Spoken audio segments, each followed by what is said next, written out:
एका जीवाला आपल्या पोटामध्ये बाळगणं ती गोष्ट वेगळी होती. अगोदरच्या महिलांनी हे का सहन केलं? कारण सहन केल्याशिवाय उपायच नव्हता. आणि तेवढ्या ताकदवर सुद्धा, मानसिकतेने आणि शरीराने सुदृढ सुद्धा त्या महिला होत्या. पण आताच्या बाबतीत ते नाही होत.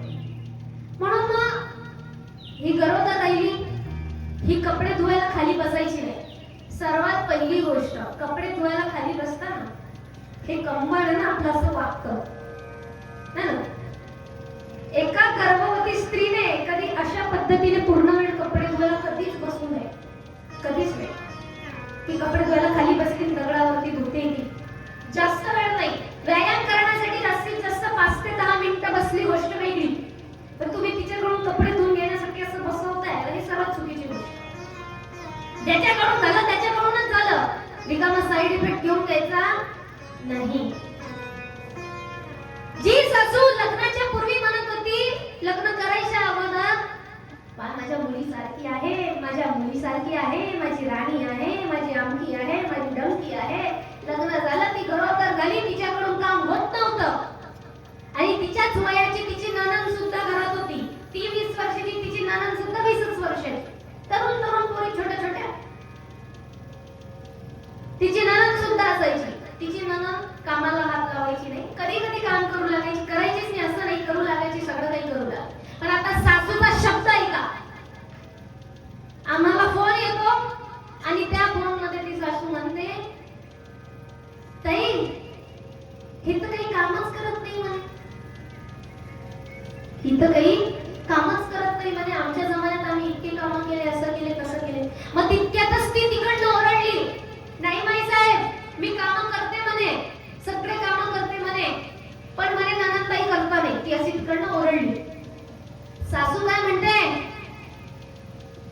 कधी शपथ आहे म्हणे, कधी माझी मुलगी सगळे कामं करते म्हणे, पण ही कामं करत नाही म्हणे. काय शब्द वापरला तिने? शब्द ऐका, माई लेक, माझी मुलगी सगळे कामं करते, पण ही काम करत नाही. केला ना बेन? तिच्या डोक्यात क्लिअर आहे, तिच्या पोटची पोरगी कोण आहे आणि परक्याची पोरगी कोण आहे, या ज्या सासूच्या हे जिच्या डोक्यात क्लिअर आहे, ती कधी आई बनू शकत नाही. मग हे घालवण्यासाठी काय करावं? शेवटपर्यंत त्या सासूने हा प्रयत्न करावा, जे ट्रीटमेंट मी माझ्या मुलीला देणार तेच ट्रीटमेंट मी हिला देणार. कारण आपल्या मुलीकडून तर आपण काम करून घेतोच ना, करून घेतो, अधिकाराने सांगतो. तसंच सेम ट्रीटमेंट मी माझ्या सुनेला सुद्धा देणार. तर कुठेतरी जाऊन भारतीय संस्कृती वाचण्याचा प्रयत्न करीन, नाही तर सर्वात जास्त विभाजनच होते. दुसरी गोष्ट, सुनेने कसं वागावं? सून सुद्धा अशी असते जी स्वतःच्या आईलाच आई मानते, पण नवऱ्याच्या आईला तुमच्या मायेने सांगा ना काही, तुमची माय अशी, तुमची माय तशी, तुमची माय अशी करते, तुमची माय. अरे झालं ना आता लग्न, तू आणि तो जर अर्धांग आहेस, तुम्ही जर अर्धनारेश्वर आहात, तुम्ही जर एक आहात, तर त्याची आई वडील तुझी आई. प्रयत्न पहिल्या स्टेजला असा असतो, सून हिने जर आपल्याला आई नाही मानलं तरी सुद्धा आपण तिला मुलीप्रमाणे ट्रीट करायचं, आणि जर आपली सासू आपल्याशी आईप्रमाणे वागत नसेल तरी सुद्धा आपण तिला आईच मानून चालायचं. ही सर्वात पहिली स्टेज नात्याची, ही सर्वात पहिली स्टेज आहे नात्याची. तर हे नाते सांभाळून राहतात. हे मी तुम्हाला ऑल ओव्हर, पूर्ण अराउंड जितकाही भारत देश असेल ना, मी त्याचं गणित सांगते. कारण तशा केसेस, तशा घडामोडी आम्ही बघत असतो. म्हणून माझ्या मनात सहज प्रश्न निर्माण झाला, सुखी कोण आहे, कुणाचं नातं सुखी आहे? तर फक्त सासू सासरे किंवा आई वडीलच नाही, काही वेळेला मुलीला बळकवण्यामध्ये तिच्या आई वडिलांचा हात राहतो, स्पेसिफिकली आईचा. बेटा मीला कधी कुणाचं ऐकी घेतलं नाही, तू कशी काय ऐकून घेते? बोल ना, उत्तर दे ना. आता याचं तथ्य आपल्याला आपल्या पुढच्या कथांवरून समजेल. कुणी जरी आपल्या बुद्धीला भ्रमित करण्याचा प्रयत्न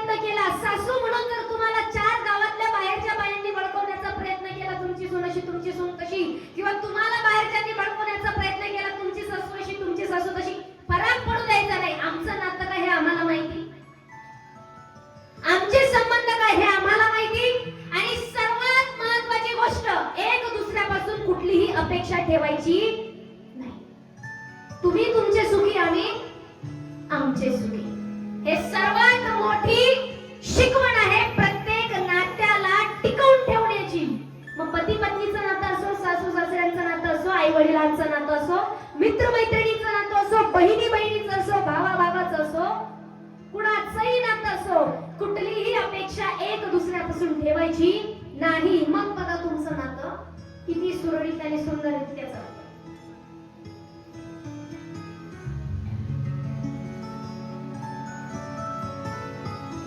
दुसरी महत्वाची गोष्ट अशी, भारतीय स्त्रियांचं स्वतःचं घर कोणतंच नाहीये.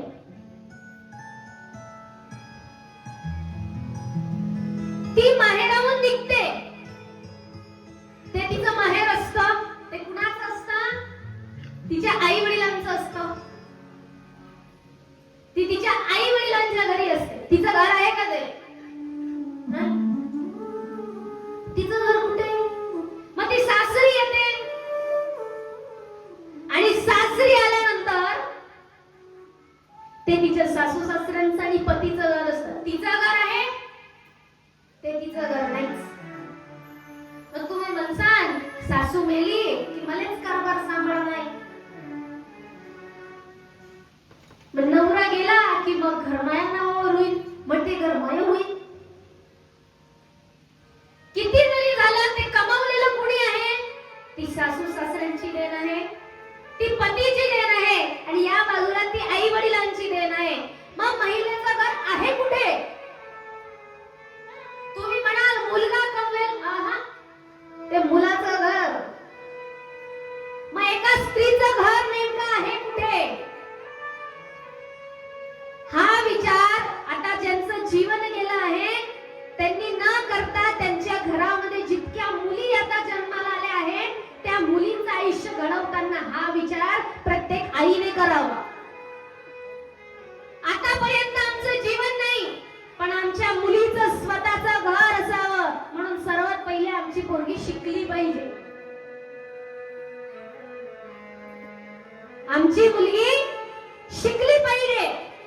शिकल्यानंतर ती तिच्या पायावर उभी राहिली पाहिजे, आणि उभी राहिल्यानंतर तिचं स्वतःचं घर असलं पाहिजे. हे पहिलं स्वप्न तुमच्या घरात जर तरुण मुली असतील तर त्यांचं हे सर्वात पहिले विचार करावा.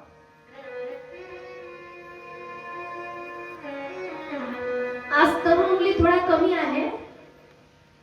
उद्या मी एक विषय बोलेल, किंवा आज जो विषय मी बोलेल तो पुन्हा मी उद्या बोलेल. लक्षात आहे म्हणून सांगून देते, तुमच्या घरी मुली असतील तर तुम्ही हा विषय नक्की सांगा. तुम्ही लग्न ठरवतात. आज आम्ही ज्यांच्या घरी जेवणाला गेलो, दुपारी एक ते दोन मैत्रिणी होत्या जिच्या घरी आम्ही गेलो. काहीतरी BSc फर्स्ट इयरला आहे, तिची जी मैत्रीण आहे, हा घर म्हणजे बहुतेक मला नाव घेऊ द्या, 1 2 3 4 चौथ्या दिवसाची सेवा म्हणजे सुभाष दादा पाटील यांच्या घरी जेवण होतं. वरण भट्टी, तुम्ही सर्व सुपरिचित असाल. मुलगी सुंदर मुलगी, आणखी तिची मैत्रीण जी डी फार्म झालेली आहे ना, बी फार्म झाली आहे, फार्मसिस्ट आहे. सहज विषय निघाला, आणि या गावातल्या प्रत्येक मुली मी एवढं ऑब्झर्व केलं, खरंच संस्कारांच्या बाबतीत कुणाशी कशा पद्धतीने बोलावं, कसं वागावं, कोणती जर सिच्युएशन गडबड करत असेल तर कशी हँडल करायची, या छोट्या मुलींपासून मोठ्यांपर्यंत प्रत्येकाला माहिती. आता ती प्रणू आमच्या सोबत येते जाते. प्रणूने सांगितलं मी मॉनिटर आहे शाळेत. प्रणाली ती काल सती बनली होती, उपमॉनिटर आहे, पण जी मेन मॉनिटर आहे तिला पोरांना सांभाळताच येत नाही.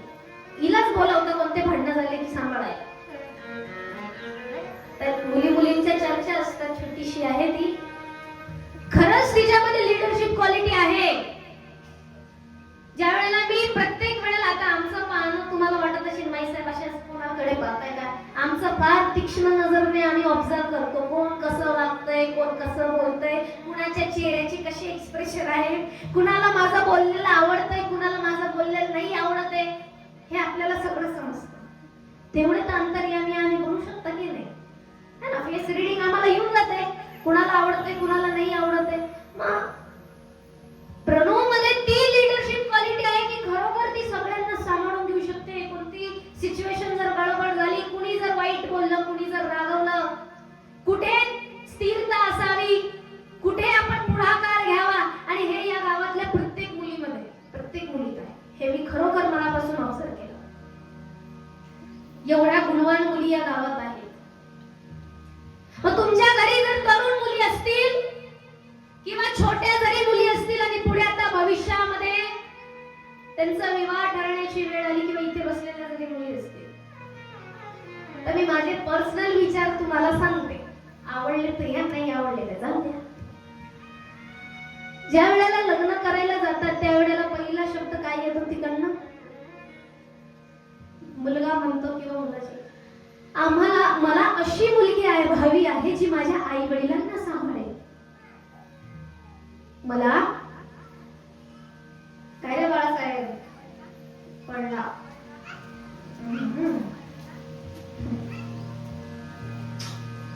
चला इथे लक्ष द्या.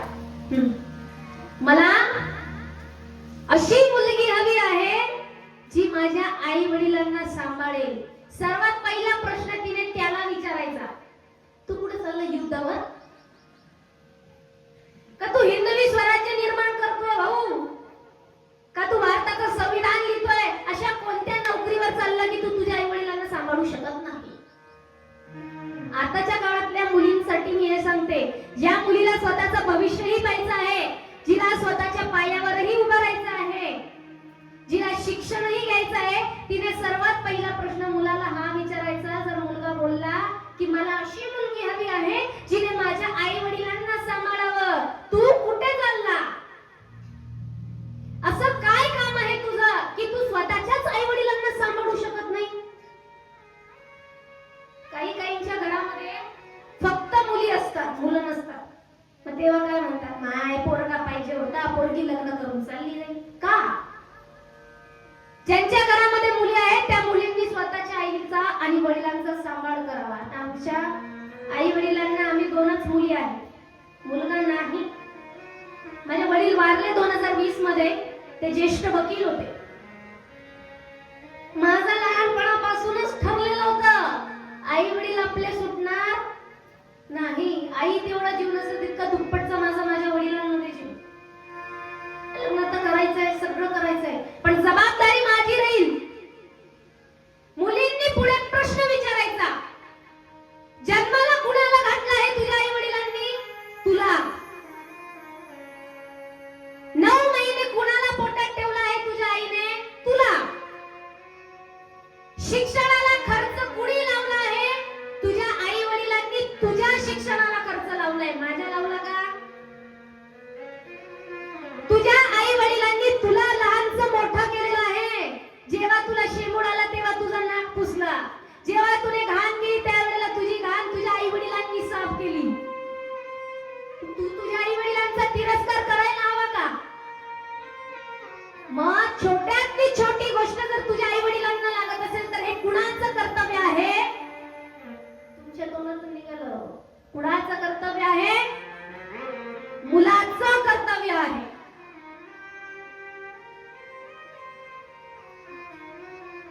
भारतीय संस्कृती आहे परक्याच्या मुलीला आणायचं आणि याने जबाबदारी तिच्यावर ढकलायची. बहीण तू माझ्या आई वडिलांना सांभाळ.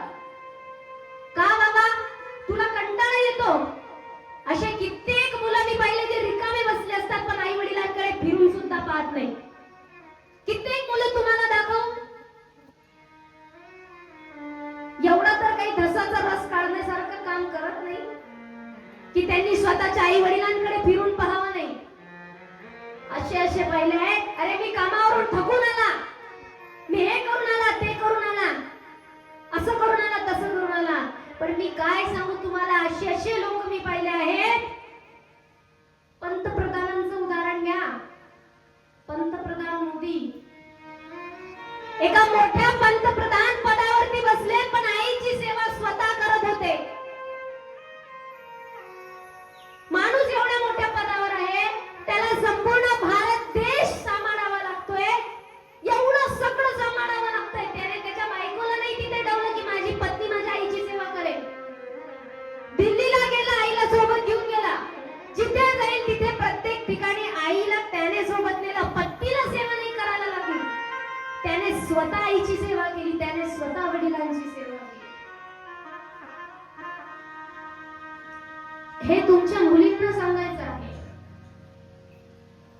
त्यांनी सुना असतील ना, तर सुनांना बी सांगायचं, जरा ज्ञान दे याला.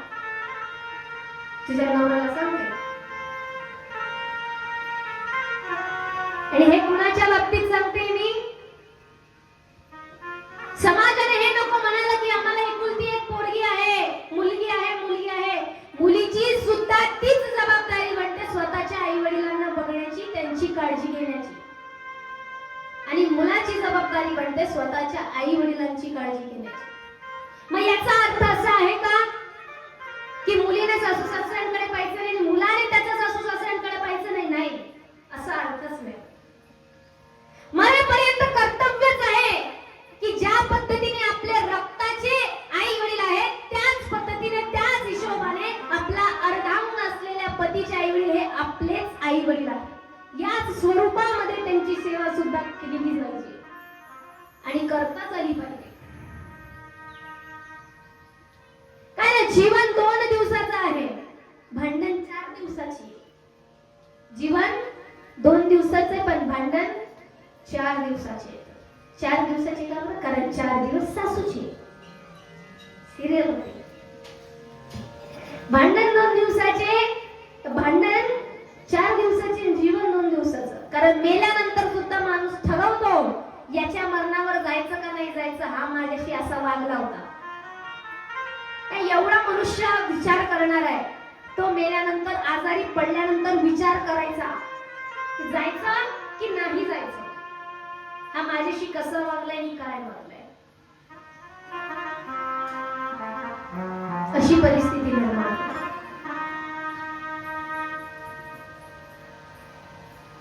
त्यातही आणखी हे याच्याकरता सांगतो आहे आपण. तुम्ही म्हणाल की बाई साहेब तुम्ही नात्यांचं सांगताय, याचं सांगताय, त्याचं सांगताय. याच्या मागचं कारण असं आहे, आपला संसारात जर सुखात नसेल आणि भांडणात असेल तर परमार्थाकडे आपण म्हणू शकत नाही. जितकं होऊ शकेल तितकं संसारामध्ये शांती असणं आवश्यक आहे. 2 दिवसाचे भांडण असले चालतात, पण 4 दिवस सुखाचे होणं गरजेचं आहे. कारण मरताना सोबत काहीच मिळणार नाही, पण जे क्षण आपण एक दुसऱ्यासोबत घालवलेले असतात ते क्षण खूप महत्त्वाचे असतात आणि ते खूप अमूल्य क्षण असतात. म्हणून कुणाशी अपेक्षा न ठेवता स्वतःच्या नात्याला पूर्णपणे पार पाडता, स्वतःचा आणि समोरच्याचा विचार करता प्रत्येक नात्याला निभवण्याचा प्रयत्न करायचा आहे. 4 दिवसाची खुमखुमी तुमचे 8 दिवस वाया घालवतो. 4 दिवसाची खुमखुमी तुमचे 8 दिवस वाया घालवतं. म्हणून पुढे सारून हे सगळं विसरून एक दुसऱ्यासोबत आनंदाचे क्षण घालवणे महत्वाचे आहे. हे आपल्याला शिवपुराण सांगतं. माता सती तिथे भस्म होतात. माता सतीला महादेव उचलतात भस्म झालेल्या अंगाला आणि संपूर्ण भारतभर दुनियाभर भ्रमण करतात. माता सतीच्या शरीराचा एक एक अंग जिथे जिथे पडतो तिथे तिथे शक्तिपीठांची निर्मिती होते. अनेक शक्तिपीठ निर्माण होतात. त्यातून महाराष्ट्रामध्ये 3.5 शक्तिपीठ आहेत. पुढे आपण रुद्र संहितेमध्ये माता पार्वतीचा खंड बघितला. त्या माता पार्वतीच्या खंड मध्ये आहे महादेव आणि माता पार्वतीचा विवाह झाल्यानंतर भगवान महादेव तिथे अनेक दिवसासाठी निवास करू लागले. तिथेच राहिले. राजा हिमवानला इच्छा होत नव्हती होती, एक मुलगी होती, जीवाचा तुकडा होता, तिला सोडायचं कसं? सर्व ऋषी मुनींनी समजावण्याचा प्रयत्न केला की हाच नियम आहे, तिला विदाई करावीच लागणार आहे, हिला हिच्या स्वतःच्या घरी जावंच लागेल. शेवटी विदाई झाली. महादेव आणि माता पार्वती यांनी प्रस्थान केलं, कैलास पर्वतावरती गेले. माता पार्वती यांच्या पुढील जीवनाचं वर्णन येतं. आता प्रश्न निर्माण होतो की महादेव आणि माता पार्वतीचा विवाह झाला कशासाठी? अनेक देवी देवतांचे चरित्र बाकी होते, त्या चरित्राला पूर्ण करायचं होतं, याच्याकरता यांचं लग्न झालं, यांचा विवाह झाला. त्यातून सर्वात मुख्य कारण होतं संतान उत्पत्ती. काय? संतान उत्पत्ती, की यांना मूलबाळ असणं आवश्यक आहे. कारण तोच जो पुत्र जन्माला येईल तो तारकासुराचा वध करेल, त्या तारकाचा उद्धार करेल. म्हणून सर्वात प्रथम जे जन्माला येतात ते म्हणजे कुमार, आणि कुमार म्हणजेच स्वामी कार्तिकेय.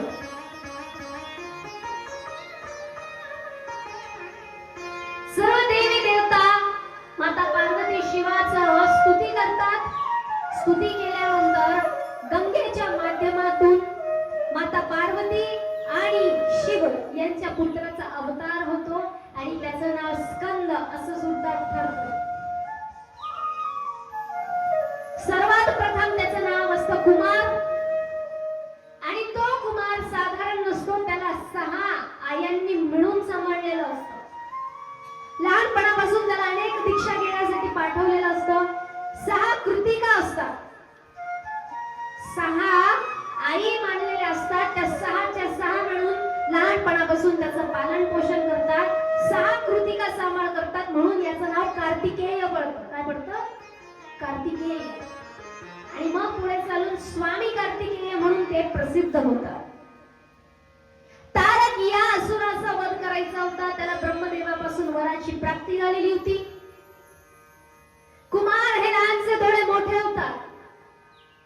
माता पार्वती फार गुण गातात. आता स्वतःच्या जीवाचा तुकडा आहे, स्वतःचा पुत्र आहे. सर्व देवी देवता येतात आणि महादेवाला म्हणतात ज्या कारणासाठी कुमार यांचा जन्म, कार्तिक यांचा जन्म झाला आहे, ते कार्य आता पूर्ण करूया, यांना युद्धासाठी नेऊया. महादेवांचं हृदय सुद्धा त्यांना थोडं विदीर्ण होतं की आपल्या पुत्राला आता आपल्याला युद्धासाठी पाठवायचंय. ते युद्धाकरिता पाठवतात आणि पाठवल्यानंतर मग त्यांच्या सोबत देवसेना असते. देवांची फार मोठी सेना असते, ती सेना पाठवण्यात येते. सेना पाठवल्यानंतर युद्धाला फार असं युद्ध सुरू होऊन जातं. आणखी त्यामध्ये युद्धाची सुरुवात झाल्यानंतर वीरभद्र यांचा अवतार होतो. वीरभद्र आणि त्यांच्यामध्ये फार मोठं युद्ध सुरू होतं, परंतु कार्तिकेय भगवान त्यांना थांबवतात, कारण कार्तिकेय यांच्याच हाताने उद्धार होणार होता तारकचा. मोठ्या युद्धाची घोषणा होते, मोठ्या युद्धाची सुरुवात होते आणि कार्तिकेय आणि तारकचं युद्ध होत असताना मात्र कार्तिकेय तारक असुराला ठार करतात. स्वामी कार्तिकेय भगवान की जय. ते तारकाचा उद्धार करतात. ज्या कार्यासाठी विवाह झाला होता, कार्तिकेयची उत्पत्ती झाली होती. पुढे चालून पुढचा प्रसंग निर्माण होतो. पुढचा प्रसंग असा की आता कार्तिकेय कैलास पर्वतावरती आले होते. माता पार्वती त्यांच्या स्वतःच्या महलामध्ये स्नान करण्यासाठी जात असतात. त्यावेळेला ज्यांना ज्यांना ते द्वारपाल म्हणून ठेवायचे ते सगळे महादेवांचेच गण होते, शिवगण असायचे. आणि ते द्वारपाल माता पार्वतीची आज्ञा तर मानायचेच, परंतु महादेव आले की माता पार्वतीच्या आज्ञेचं उल्लंघन करायचे आणि महादेवाची आज्ञेचं पालन करायचे. तसंच भगवान कार्तिकेयाला सुद्धा उभं केलं द्वारपाल म्हणून, परंतु महादेव आले आणि भगवान कार्तिकेय तिथून निघून गेले. एक वेळेस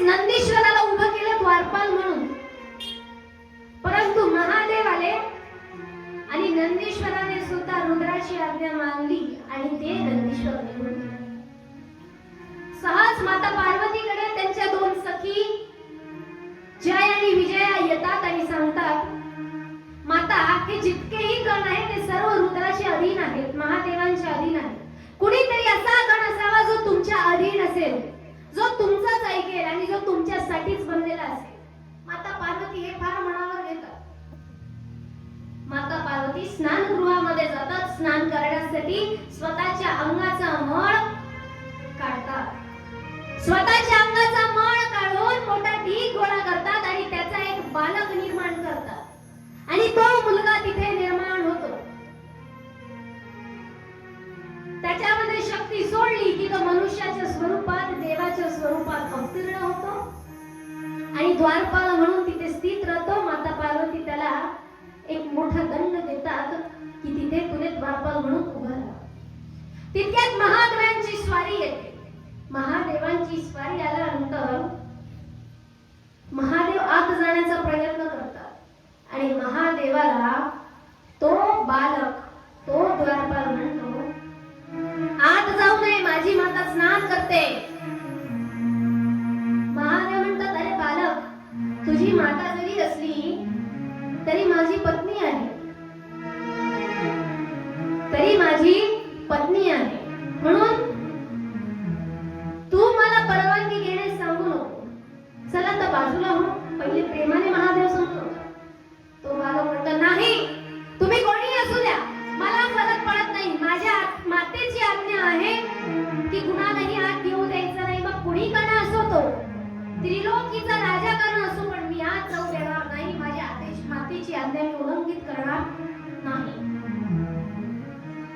आणखी पुढे चालून सांगायचं झालं तर महादेव क्रोधित होतात. महादेव म्हणतात, ए बालका, तुला माहिती आहे मी कोण आहे? चल चालता हो. तितक्यात नंदीश्वर येतो. नंदीश्वर सांगू लागतो, अरे तुला नाही माहिती, हे त्रिलोकचे नाथ आहेत, माता पार्वती हे अर्धांग आहेत. तू बाजूला होऊन चालता हो. परंतु तरी सुद्धा तो बालक ऐकत नाही.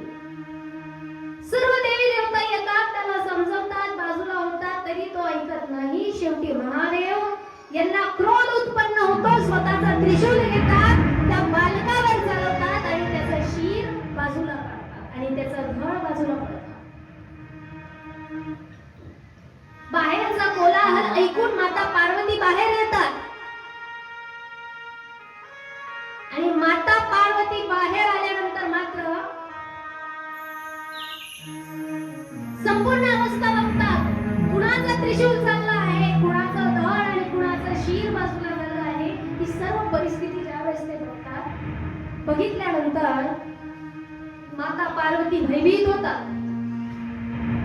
त्यांना क्रोधही उत्पन्न होतो आणि त्यांचे अश्रूही अनावर होतात. माता पार्वती म्हणतात, स्वामी, तुम्ही हे काय केलं? तुम्हाला माहित नाही हा माझा पुत्र आहे. महादेव म्हणतात, हा तुझा पुत्र आहे हे मला खरंच माहित नव्हतं. माता पार्वती म्हणतात, अहो तुम्ही अंतर्यामी आहात, तुम्ही सृष्टी निर्माण केली, तुम्हाला संपूर्ण सृष्टीचं ज्ञान आहे आणि तुम्हाला हे कसं माहित नाही की हा माझा पुत्र आहे? तुम्ही तुमच्या दिव्य दृष्टीतून प्रत्येक गोष्ट माहित करू शकता. मग माझा हा पुत्र मी उत्पन्न केला आहे, माझ्यापासून निर्मित झाला आहे, हे तुम्हाला कसं जाणवलं नाही? हे तुम्हाला कसं समजलं नाही? माता पार्वती क्रोधित होतात, जगदंबिकेच्या स्वरूपात येतात, सर्व सृष्टीचा विनाश करणार एवढ्या शक्तींना प्रदर्शित करतात. त्यांचे अनेक अवतारांना धारण करतात. कालिका, महाकालिका असेल, अनेक अनेक देवांचे स्वरूप, जितकी कोणतीही शक्ती असेल त्या शक्तीने संपूर्ण सृष्टीमध्ये प्रलय निर्माण करतात. सर्व देवी देवता तिथे जमा होऊन जातात. सर्व एकत्रित येऊन माता पार्वतीला शांत करण्याचा प्रयत्न करतात, आदिशक्तीला शांत करण्याचा प्रयत्न करतात, परंतु करू शकत नव्हते. मग आता महादेव वचन देतात की मी याला पुनर्जीवन देणार.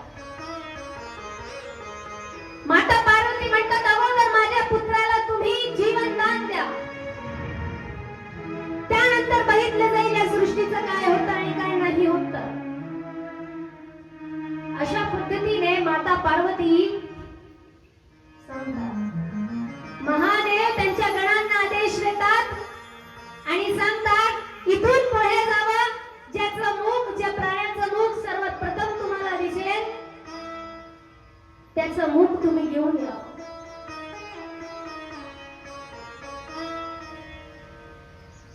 एका हत्तीनी जवळ तिचं बालक तिथे झोपलेला असतो. शिवाजी गण कुठलाही विचार न करता त्या हत्तीच्या बालकाच्या मुखाला घेऊन येतात. महादेव त्या बालकाच्या शरीरावरती त्या मुखाला ठेवतात. त्यात स्वतःची शक्ती ओततात आणि त्या शक्तीने तो बालक निर्माण होतो आणि मग तो बनतो मोरेश्वर.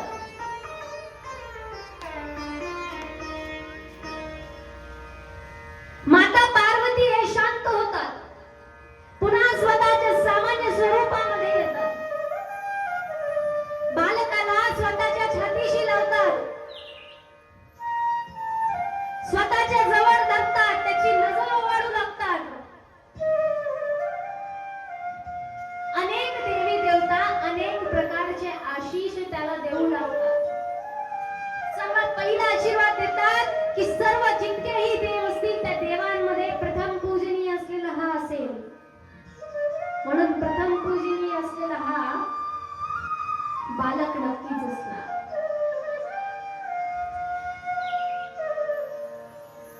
दुसरा आशीर्वाद देतात, हे सर्व गण आहेत, हे सर्व शिवगण आहेत, पण जो शिवगणांचाही पती असेल, तो सर्व गणांचा पती असेल, म्हणून याचं नाव येतं गणपती. काय येतं? गणपती. शिव असोत विष्णू असोत कुणाचेही गण असू द्या, त्या सर्व गणांचा जो अधिपती असेल त्याला म्हटलं गेलं आहे गणपती. कारण पार्वती मातेचा हेतू काय होता? सर्व गण तर महादेवाचाच ऐकतात, माझं कोणी ऐकत नाही, म्हणून आशीष काय दिला? सर्व गण ज्याच्या अधीन राहतील, म्हणून तो गणपती होणार. इतकंच नव्हे, जो सर्व गणांचा ईश ठरेल, म्हणून त्याचं नाव गणेश. गण अधिक ईश म्हणजे गणेश असं देण्यात येतं.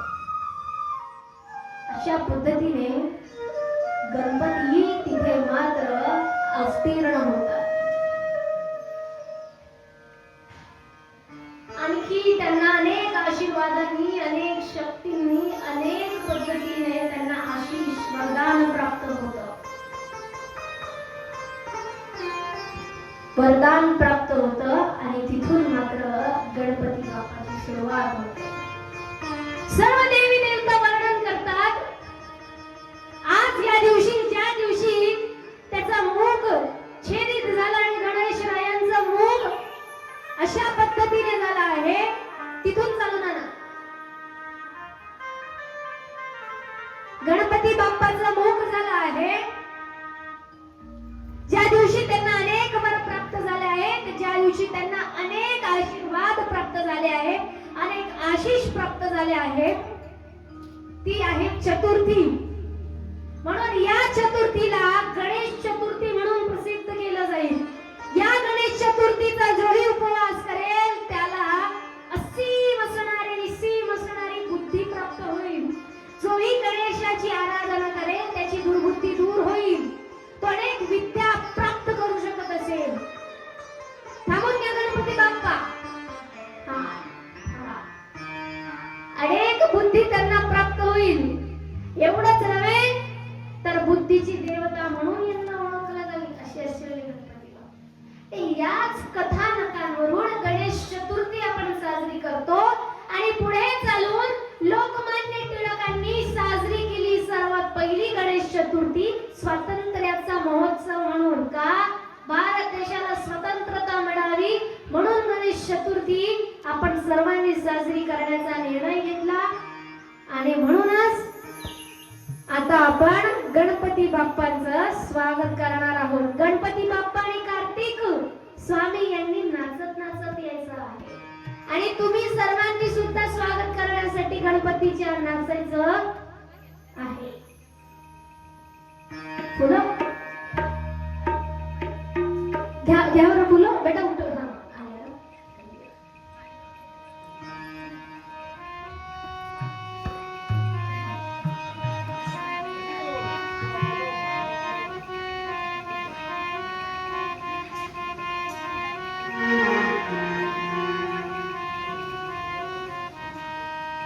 Thank you.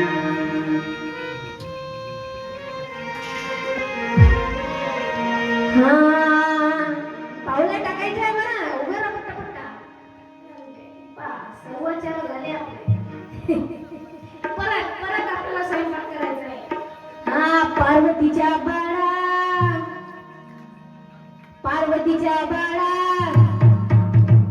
पायात बाळा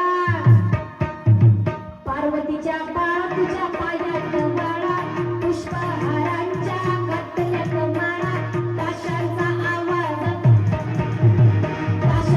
आवाज तारारा झाला ना गणपती माझा नाचत आला ताशाचा आवाज सरळ झाला ना गणपती माझा नाचत आला पार्वतीच्या बाळा तुझ्या पायात बाळा जय हो पार्वतीच्या बाळा तुझ्या पायात बाळा पुष्पहारांच्या घातल्यात माळा ताशांचा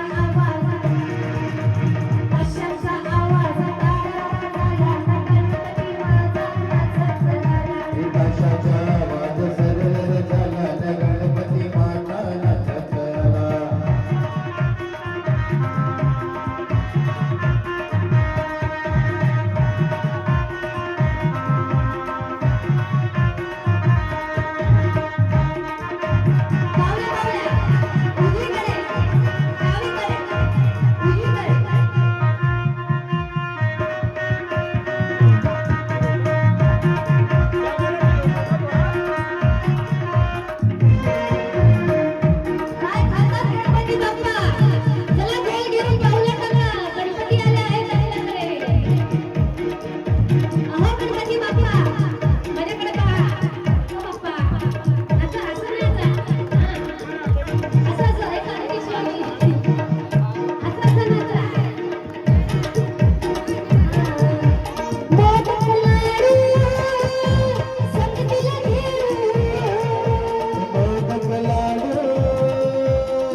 कार्तिक भगवान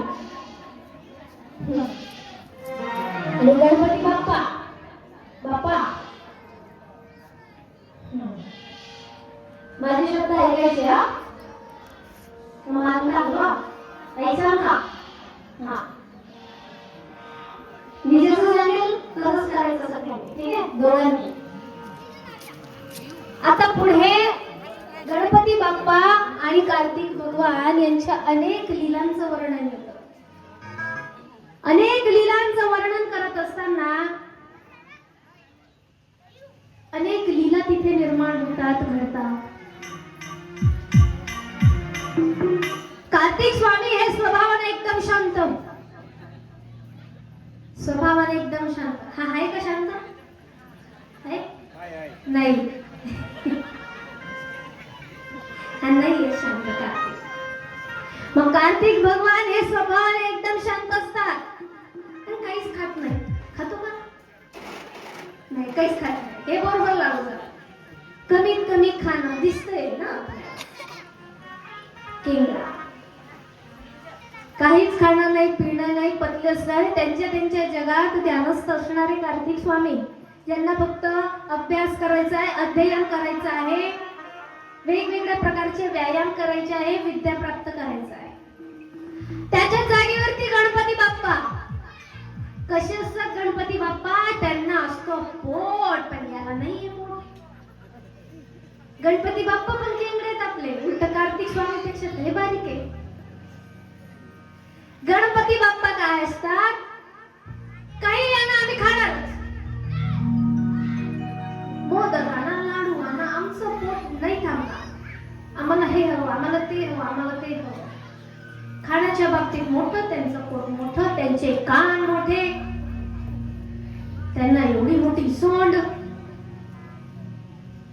पण गणपती बाप्पाने कधीच कोणती विद्या अर्जित केली नाही कारण ते विद्येचेच मालक होते है ना गणपतीची आराधना केल्याने विद्या प्राप्त होते सर्वात श्रेष्ठ सर्वात बुद्धिमान तत्वज्ञानामध्ये श्रेष्ठ तात्विक अर्थांमध्ये श्रेष्ठ सर्व तर्कांमध्ये श्रेष्ठ सर्व शास्त्रांचे ज्ञाता आणि शास्त्रांमध्येही श्रेष्ठ असणारे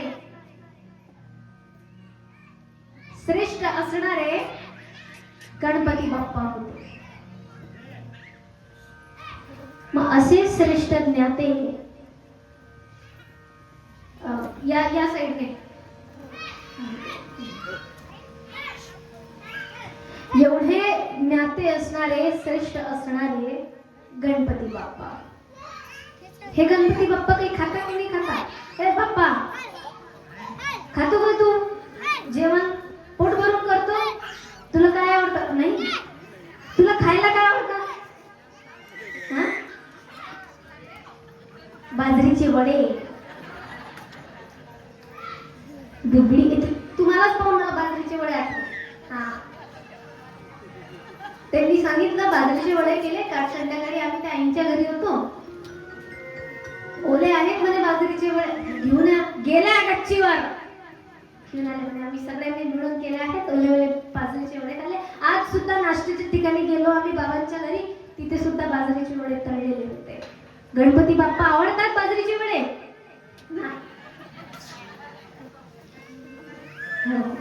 या अरे आई आमच्या अक्का साहेब आहेत मोठ्या बहीण त्यांच्या सासूबाई आणि त्याचबरोबर त्यांची पुतणी आमच्या ताई इथे आल्या आहेत त्याचबरोबर आमच्या अक्का साहेबांच्या जेठानी आणि अक्का साहेबांचा मुलगा मोठा अण्णासाहेब इथे अण्णासाहेब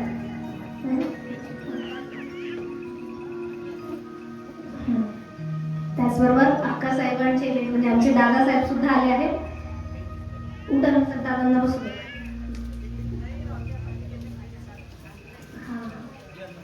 जळगाववरून आले तब्येत खराब होती तरी स्वतः श्रवण करण्यासाठी आले आहेत एक वेळेस आपण जयघोषित करूया गणपती बाप्पा मोरया हर हर महादेव हर हर महादेव मग आता गणपती बाप्पा यांचं पोट मोठं आता अर्थ सांगताना मोठे मोठे ज्ञानी मंडळी असे अर्थ सांगतात गणपती बाप्पांचं पोट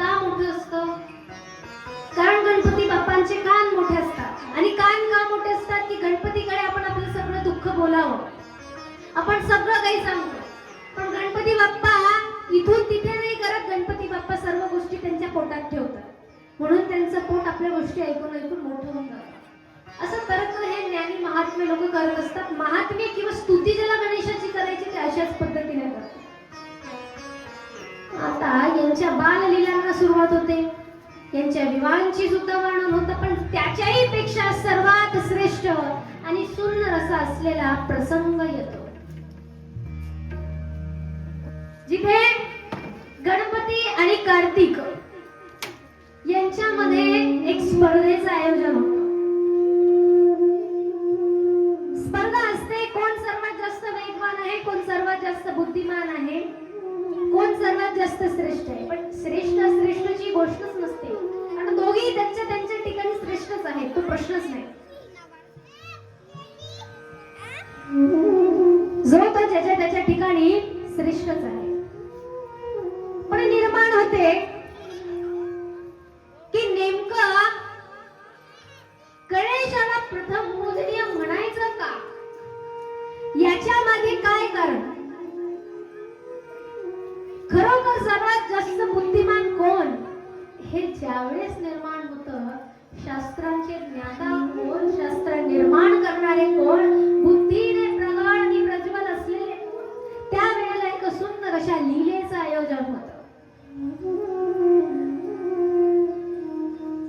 मग त्याच लीलेमध्ये असं सांगण्यात येतं, गणपती आणि कार्तिकेय भगवान मध्ये वाद सुरू असतो.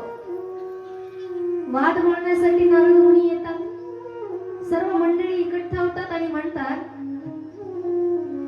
जो सर्वात प्रथम पृथ्वीच्या इतक्या प्रदक्षिणा करून येईल, तो व्यक्ती सर्वश्रेष्ठ, तो व्यक्ती सर्वात बुद्धिमान मानण्यात येईल. समजलं? जो पृथ्वीच्या सर्वात जास्त प्रदक्षिणा मारून येईल, काहीतरी ठराविक एक आकडा आहे. समस्त सृष्टीचा, या पृथ्वीचा जो परिक्रमा करून पूर्ण या ठिकाणी लवकर येईल, प्रथम येईल, तो व्यक्ती सर्वात अधिक पूजनीय असणार, असं वर्णन करण्यात येतं. आणि मग काय, जसं बाकीच्या स्पर्धांना सुरुवात होती तसं याही स्पर्धेला सुरुवात झाली. 1, 2, 3 म्हणताबरोबर हे सगळे चक्कर मारायला गेले. कार्तिक भगवान डायरेक्ट मंदिराचं चक्कर मारून या, तुम्ही पळत पळत जाओ जाओ. हे कार्तिक भगवान, कार्तिक, अरे तू रे मोराच्या पंखावाला, पुरा मंदिर करून चक्कर मारून, असं चक्कर मारून. हा, कार्तिक भगवान जातात पूर्ण पृथ्वीची प्रदक्षिणा घ्यायला. गणपती जातात, हे मागचं झाड आहे ना, मागच्या झाडाला ठेवलेलं शिवलिंग आहे बघ आपल्या लेफ्ट साइडला, ते शिवलिंगाची प्रदक्षिणा मारायला जायचंय बाप्पा. इथे लेफ्ट साइड. हा, त्याला नेऊन द्या. बापू दादा, तुम्ही मार्गदर्शक ठरा, नेऊन द्या, पोचला बाप्पाला.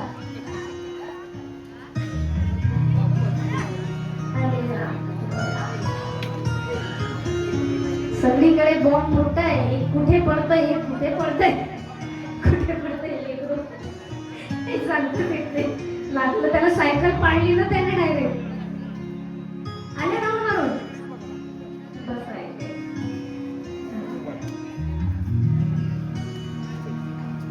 गणपती आणि कार्तिक हे दोघेही त्याच क्षणाला आणि त्याच वेळेला तिथे रिटर्न येतात.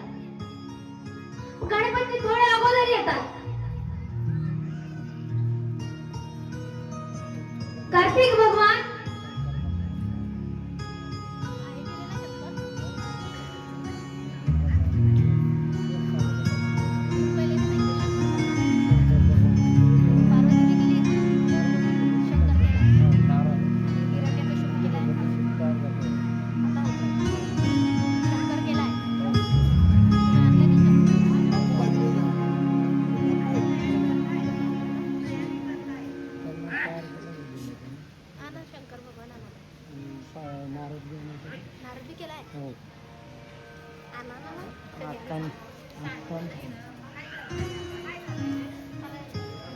चला, आपले साक्षात महादेव सुद्धा आहेत म्हणा. परंतु हे प्रदक्षिणा मारून येतात. आता आपण एक भजन घेऊ. त्या भजनावरती प्रत्येकाने पावलं टाकायचे आहे. थोडा गोंधळ होतोय आपला, कारण आपले आणखी सजून नजून ठेवलेले पार्ट्स म्हणजे कॅरेक्टर्स आहेत आपले इथे. देव तिक आपण निर्माण केले आहे. एक वेळेस पहिले सर्वांनी भजनावरती टाळ्या वाजवून भजन करायचं आहे. गणपती बाप्पा आणि कार्तिक यांनी सुद्धा पावलं टाकायचे, नाचायचं आहे.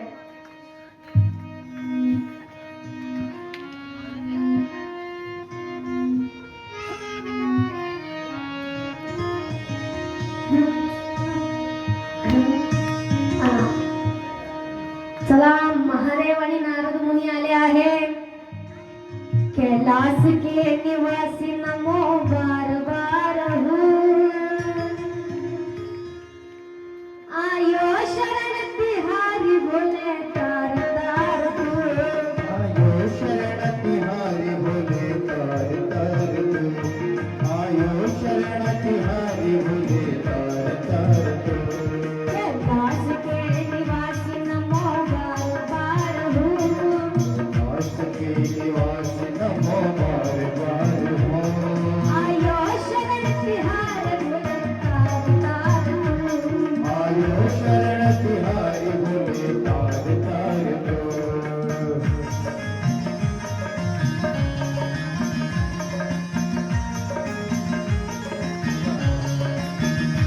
या महादेव इथे या.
क्या करूं तेरा रातों के ढेर का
मध्यभागी.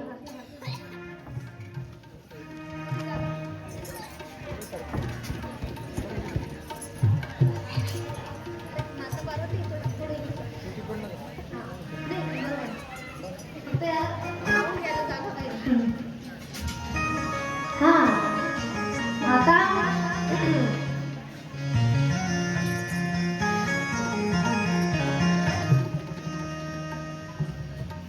किती विशेष असं वर्णन. मला माहित नव्हतं की साक्षात महादेव आणि माता पार्वती आपल्याकडे विराजमान आहेत.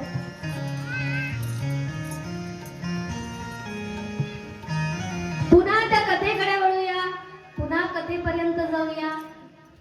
श्री गणेश आणि कार्तिक यांच्यामध्ये वादविवाद निर्माण होतात. कोण श्रेष्ठ आहे, कोण बुद्धिमान आहे. तेव्हा नारद मुनी जातात त्यांच्या मध्यभागी आणि म्हणतात नारायण नारायण. तरी लोकांकडे पाठ नाही करू ना, नारायण नारायण. तर मागे सगळं थोडं यांना दोघांना पुढे करा. नारद मुनी म्हणतात अहो श्री गणेश तुम्ही प्रथम पूजनीय आहात आणि कार्तिक भगवान तुम्ही तर तारकासुराचा उद्धार केला आहे, तुम्हीही श्रेष्ठ आहात. गणपती बाप्पा म्हणतात तुम्ही तर दोघांची चापलूसी करत आहात. तुम्ही आमचंही म्हणत आहात, तुम्ही त्यांचंही म्हणत आहात, पण याच्यावर उपाय काय. नारद मुनी म्हणतात याच्यावरती मी तुम्हाला उपाय सांगतो. हा मी याच्यावरती उपाय सांगतो. त्यांच्याकडे बघा. हा याच्यावरती मी एक उपाय सांगतो. काय उपाय. जो कोणी सर्वात प्रथम पूर्ण पृथ्वीच्या परिक्रमा करून सर्वात प्रथम माता पार्वती आणि भगवान शंकराचे दर्शन घेईल आणि ते उपस्थित होईल, तो या विश्वामध्ये सर्वश्रेष्ठ असणारा, प्रथम पूजनीय असणारा आणि बुद्धिमान असा ठरेल. त्यातही बुद्धिमान ठरेल असं नारद मुनी म्हणतात. आणि मग काय होऊन जातात गणपती बाप्पा आणि कार्तिक भगवान तयार. जसे ते दोघेही तयार होतात, नारद मुनी म्हणतात की आता आपण या स्पर्धेला सुरुवात करूया. 1 2 3 म्हणण्यापेक्षा आता आपण हर हर महादेव म्हणता बरोबर स्पर्धेला सुरुवात करायची. कार्तिक भगवान जसं मंदिराला तुम्ही राऊंड मारून आले ना, आता तसं पुन्हा जायचंय राऊंड मारायला. कार्तिक जसं पद्धतीने आता राऊंड मारलं ना मंदिराला, तसं पुन्हा राऊंड मारायचं. ठीक आहे. आणि गणपती बाप्पा आता तुमचे मम्मी पप्पा कुठे. इथे काही बसलेले दिसत नाहीये. माता पार्वती आणि महादेव यांची प्रदक्षिणा घ्यायची. ठीक आहे. जसं अरे लक्ष द्या, गणपती बाप्पा आणि कार्तिक जसं आम्ही सगळे हर हर महादेव म्हटलं तसं रनिंग करत राऊंड मारून यायचा. ठीक आहे. तुमची कॉम्पिटिशन सुरू. ते बाळाला लागशील मारशील घ्यायची. सुंदर बाळ आहे ते, त्याला जरा बाजूला. ठीक आहे. ते हर हर महादेव म्हटलं की धावायचं. अरे गणपती बाप्पा मान हलव जरा, तू आहे का जागा. ठीक आहे. ठीक आहे. आता सगळ्यांनी आपण जोरदार जयघोष करायचा आहे. हा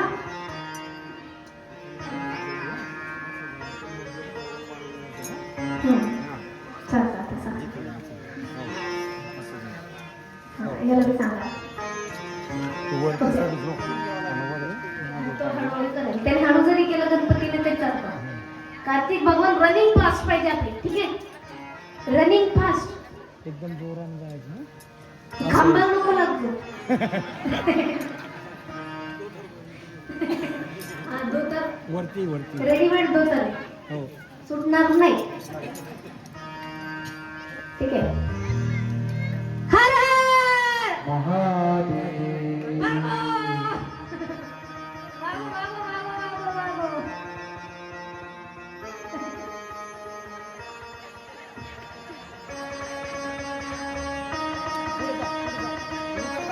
ते गणपती बाप्पा तुम्ही हात जरी सोडून टाकले ना कसे तरी चालेल. बस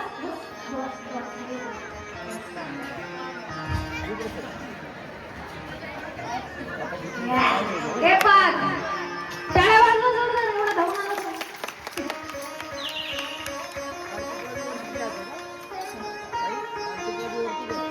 थोडा वेळात आता. आता भगवान कार्तिक त्यांच्या मोरावरती बसतात. मोरावर बसून एवढा मोठा राऊंड मारून येतात. इथे बघा मोर, फक्त आपल्याला खालून दिसणार नाही ना, पण पंख आहे. समजून घ्या, तुमची दृष्टी अशी असली पाहिजे, समजून घ्यायचं. मोरावरच जाऊन आलाय गणपती बाप्पा. हे उंदरावरच बसले होते म्हणून अडकत अडकत अडकत अडकत हे बघा, मार. उंदरावरतीच बसले होते आणि तशा पद्धतीने त्यांनी ती प्रदक्षिणा घातली. नारद मुनी म्हणतात नारायण नारायण. अरे वा वा वा वा वा, काय परिक्रमा ठरली हो ही, काय परिक्रमा ठरली. भगवान कार्तिकेय म्हणतात गणेशा, तुम्ही तर आलेच नाहीत आमच्यासोबत पृथ्वीची प्रदक्षिणा करायला. गणपती बाप्पा म्हणतात माझी प्रदक्षिणा करून झाली आणि मी ते केव्हाचा इथे बसलोय. कार्तिक म्हणतात माझ्या एवढं फास्ट, एवढं जोरात तर कुणी प्रदक्षिणा मारून आलंच नसेल, परिक्रमा करून आलंच नसेल. नारद मुनी म्हणतात नारायण नारायण, हे तर तुम्ही बरोबर बोललात. कार्तिक स्वामी, एवढी प्रदक्षिणा परिक्रमा एवढ्या लवकर या विश्वात, या जगात कुणीही पृथ्वीची मारलेली नाही. परंतु काय म्हणतात नारायण नारद मुनी, परंतु गणपती म्हणजे श्री गणेशांनी जे की प्रथम पूजनीय आहे, त्यांनी महादेव आणि माता पार्वती यांची परिक्रमा केली, त्यांची प्रदक्षिणा केली. आणि आता मात्र नारद मुनी गणेशाकडे जातात आणि प्रश्न विचारतात, अहो गणपती बाप्पा, तुम्हाला पृथ्वीची प्रदक्षिणा मारायला सांगितली होती, तुम्ही तर भगवान महादेव आणि माता पार्वतींची प्रदक्षिणा का मारली. हे तुम्ही चुकीचं केलं, तुम्ही नियमाच्या बाहेर गेलात. आणि आता इथे भगवान गणपती म्हणजेच बाप्पा आपल्याला सांगता आहेत त्याच्या मागचं कारण, आणि इथे देत आहेत तर्क आणि सांगता आहेत तत्व. काय तर्क लावतात, काय तत्व सांगता आहे. भगवान महादेवाकडे बघून दोन्ही हात जोडतात गणपती बाप्पा. महादेवाकडे बघून हात जोडा. गणपती बाप्पाच्या हातात पैसे किती रुपये बाप्पा दे? 10 रुपये, 50 रुपये. दादा दे जा बरं परत.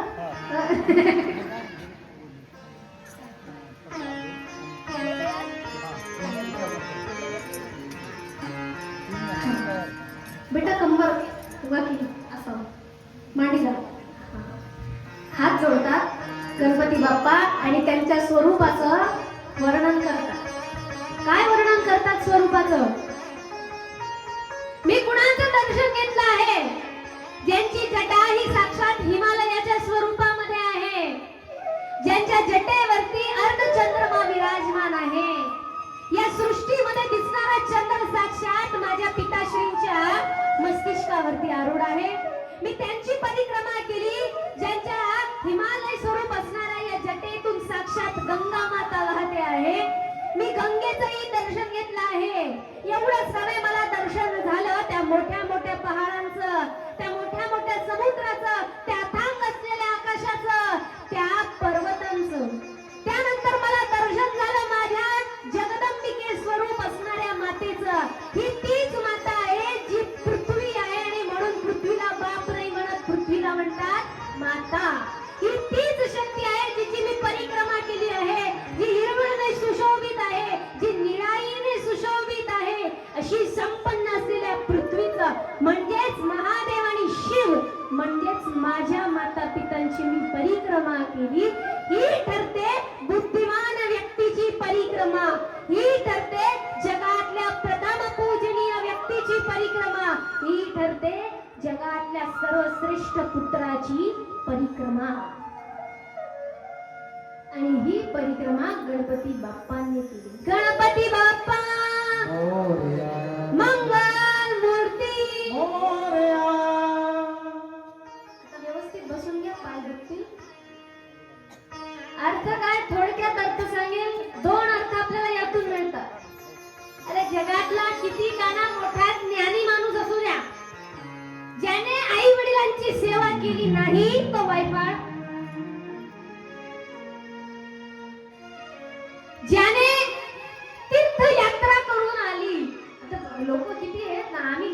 तीर्थक्षेत्राला, आम्ही त्या तीर्थक्षेत्राला जाता, आम्ही इथे जाता, आम्ही तिथे जाता, एवढी तीर्थयात्रा केली, आमचं केलं, डमकं केलं. आम्ही 4 धाम यात्रा केली, पण आमच्या आई वडिलांकडे आम्ही फिरून पाहिलं नाही. तुमची 4 धाम यात्रा वाया गेली. दर सोमवार आला की महादेवाचं स्टेटस राहतं, ड्रीम प्लेस केदारनाथ. मला केदारनाथला जायचंय.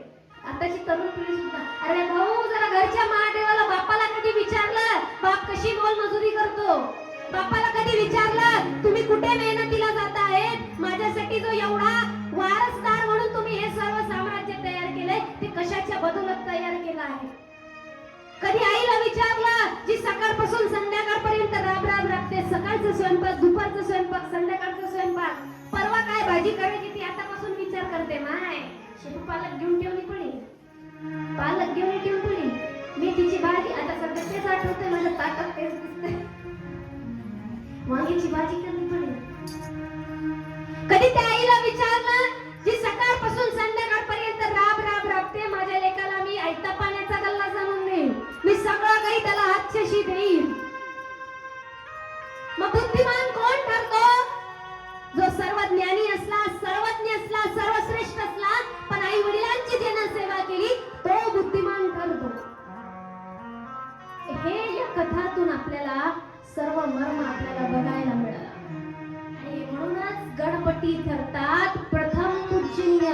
आई वडिलांची सेवा आणि त्यातही दुसरं स्वरूप शिव या सृष्टीचा निर्माता आहे. शिवाचं स्वरूप जे आहे तेच या सृष्टीचं स्वरूप आहे.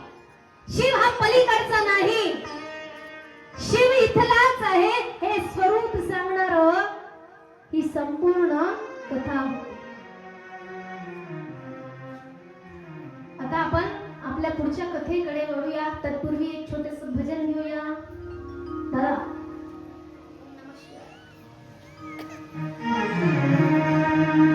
ओम नमः शिवाय जपो, ओम नमः शिवाय, ओम नमः शिवाय जपो, ओम नमः शिवाय, ओम नमः शिवाय जपो, ओम नमः शिवाय, ओम नमः शिवाय जपो, ओम नमः शिवाय, ओम नमः शिवाय जपो, ओम नमः शिवाय, ओम नमः शिवाय जपो, शिवाय जपो, नमः शिवाय, ओम नमः शिवाय जपो, नमः शिवाय, ओम नमः शिवाय जपो, नमः शिवाय, ओम नमः शिवाय जपो, नमः शिवाय, ओम नमः शिवाय जपो, नमः शिवाय, ओम नमः शिवाय जपो, नमः शिवाय, ओम नमः शिवाय जपो,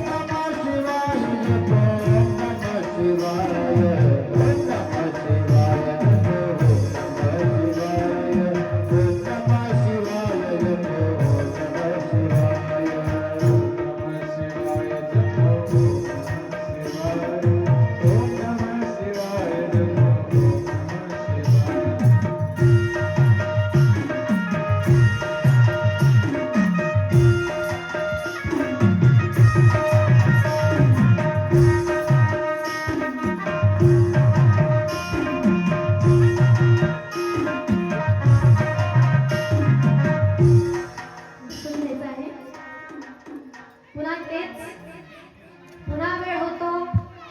टायमावरती 2 वाजेला कथा सुरू झाल्यानंतर ही महिला टायमावरती येत नाही, कारण आमचं पाणी भरायचं बाकी होतं. महिला सकाळी उठतात, सकाळपासून त्यांना स्वयंपाकाची सोय करावी लागते, संध्याकाळी सुद्धा पुन्हा स्वयंपाकाची सोय करावी लागते. कथा फक्त 3 दिवस उरली. किती? फक्त 3 दिवस. कुठल्याही कथाचं सेवन करताना अशा पद्धतीने सेवन करायचं की ती तुमच्या आयुष्याची शेवटची कथा आहे. का आयुष्याची शेवटची कथा? का? कारण नाही तर तुम्ही इंटरेस्टच देणार ना. बोलताय, बोलू द्या. आपल्याला काय युट्यूबवर पाहून घेऊ, ऐकून येत काय काय राहील कोण नाही येत ना. असं नाही करायचं. मी जीव तोडून सांगावं, तुम्ही ऐकावं, ही गोष्ट फार वेगळी होऊन जाते. 3 दिवसासाठी कसं मॅनेज करायचं आता तुम्ही तेवढं बघायचं. 2 ला जायचं त्यात आणखी महत्वाचा पर्व आज आहे होळी. हा आजच आहे ना होलिका दहन का उद्या आहे? आज नाहीये. आज आहे का नाहीये हे मला तुम्ही सांगा. कितीला वाटतं आज आहे? किती लोकांना वाटतं? किती लोकांना वाटतं आज नाहीये? हात वर करा पटापटा. मी तेच बोलली या सप्ताहामध्ये कुणाला समजत नाहीये होळी आहे का नाहीये. ना होळी समजत आहे ना दिवाळी समजत. काल कीर्तनाला मी आली बाबा म्हणे विसरू नका तुकाराम बीज निमित्ताने कीर्तन सप्ताह आहे असं बाबा बोलले. म्हटलं आता काय सांगू होळीच लक्षात नाही. तुकाराम बीज अजून दूर आहे बारे. आणि संतांचं गमन म्हणजे संतांचा आनंद क्षण आहे. संत काय सांगतात? आम्ही भूतलावरून मुक्त होऊन त्याला भेटतो, त्याच्या सानिध्यात जातो, कारण आम्हाला पुन्हा भूतलावर यायचं आहे, पांडुरंगाचं नामस्मरण करायचं. संत म्हणतात आम्हाला मोक्ष नको, आम्हाला वैकुंठ नको, आम्हाला स्वर्ग नको, आम्हाला नरक नको, आम्हाला काय हवं? आम्हाला पृथ्वी हवी. मग होलिका दमनचं सुद्धा हे कार्य आहे. आणि आपला कथाभाग आपण आज थोडा ओढून घेतोय. पुढे महादेवांच्या चरित्रामध्ये अनेक कथा येतात. भगवान विष्णूंचे अवतार येतात आणि भगवानच्या विष्णूंच्या अवतारामध्ये महादेवांचा काय काय हात राहिलेला आहे या सगळ्यांचं वर्णन येतं. आणि थोडं आपण पुढे जाऊया आणि उद्याच्या कथाभागामध्ये त्याचं वर्णन करू. पण तत्पूर्वी पुढे जाऊन आपण भगवंताचा मुख्य अवताराचं इथे वर्णन घेऊया. आणि भगवंताचा मुख्य अवतार जो होलिकेच्या निमित्ताने आहे तो अवतार म्हणजे नृसिंह अवतार. नरसिंह अवतार. अशाच त्या पावन पर्वाला आपण आपल्या डोळ्यासमोर ठेवूया. महादेवांची लीला काय? महादेवांच्याच कृपेने, महादेवांच्याच कृपा आशीर्वादाने नरसिंह अवतार व्हावा. हिरण्याक्ष आणि हिरण्यकशिपू नावाचे दोन भाऊ. हिरण्याक्षचा वध करण्यासाठी भगवान विष्णूला घ्यावा लागला वराह अवतार आणि हिरण्यकशिपूचा वध करण्यासाठी भगवंताला घ्यावा लागला नरसिंह अवतार. पण मग त्यातही बघा कसा खेळ भगवान विष्णूने रचला आहे. काय करतो हा हिरण्यकशिपू? हिरण्यकश्यप घडघोर अशी तपश्चर्या करतो. ब्रह्मदेव प्रकट होतात. ब्रह्मदेव म्हणतात काय वरदान प्राप्त करायचं आहे कर, माग तुला काय हवंय. हिरण्यकश्यप म्हणतो मला अजर अमर करून टाका. काय करून टाका?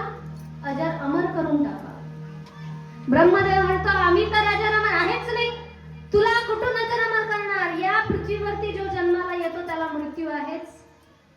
प्रत्येक गोष्टीचा अंत या जगामध्ये निश्चित केलेला आहे. म्हणून त्या अंताजवळ जाणं ते निश्चित आहे. काहीतरी दुसरं बघ. हिरण्यकश्यप बुद्धिमान होता.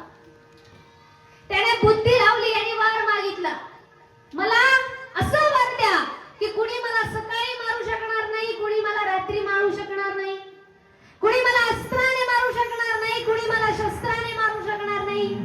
मला असं वर द्या मला ना मनुष्य मारू शकेल, ना प्राणी मारू शकेल, ना राक्षस मारू शकेल, ना कुणी मला घरामध्ये किंवा महलामध्ये मारू शकेल, ना मला घराबाहेर कुणी मारणार. असा आशीर्वाद तुम्ही मला द्या. ब्रह्मदेव म्हणे तथास्तु.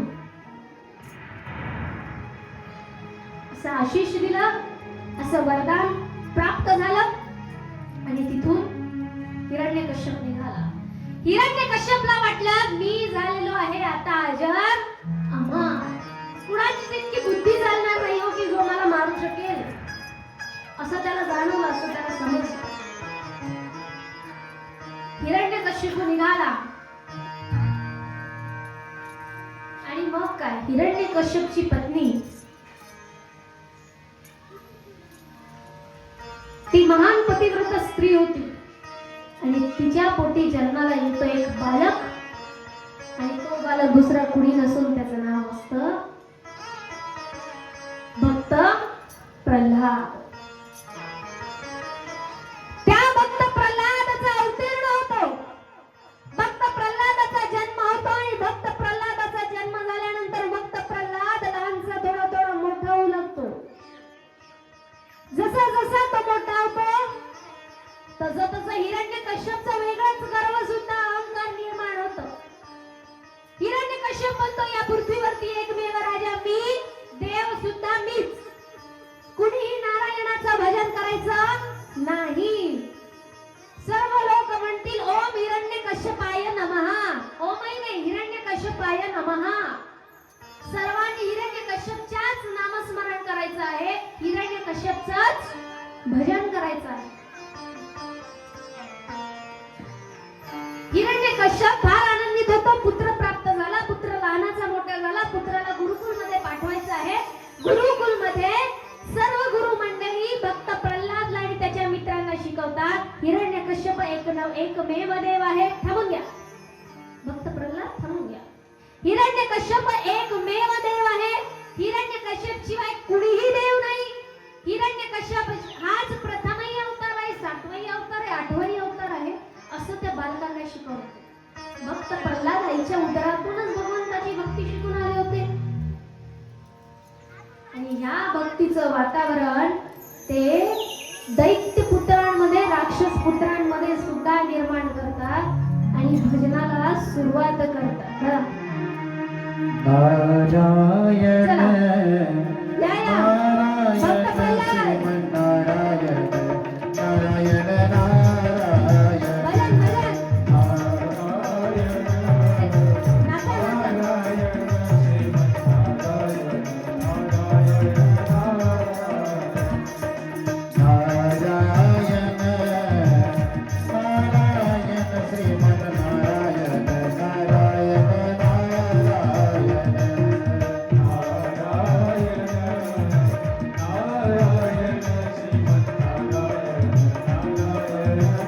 हा.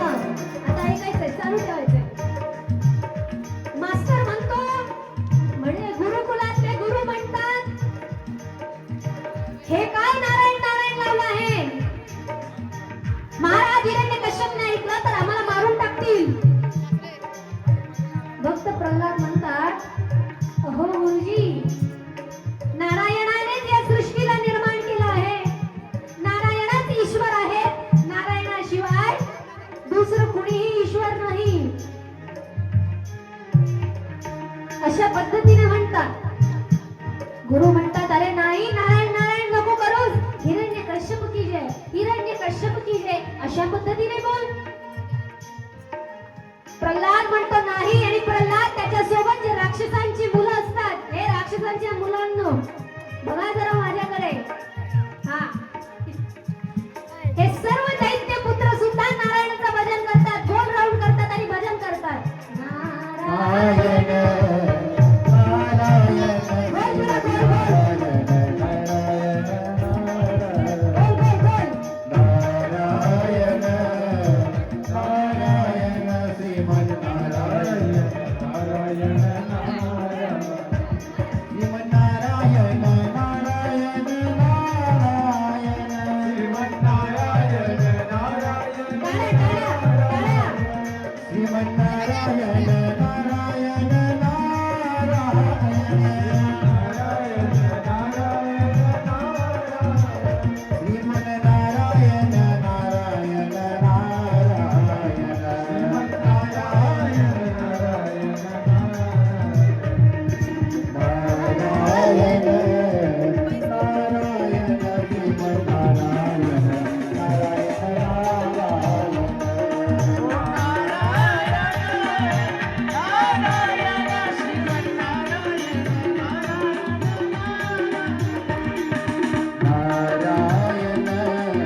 टाळ्या, टाळ्या, टाळ्या. हिरण्यकश्यप म्हणतो कुणाची मजाल, कोण माझ्या राज्यामध्ये, कोण माझ्या राज्यात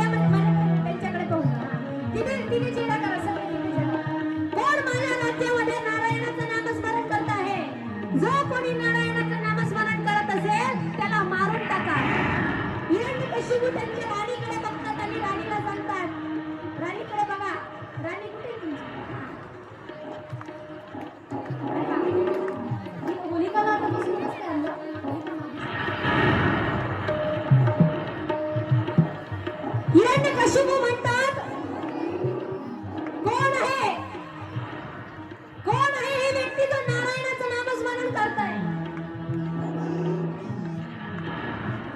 हिरण्यकशिपू त्यांच्या जवळचे आहे,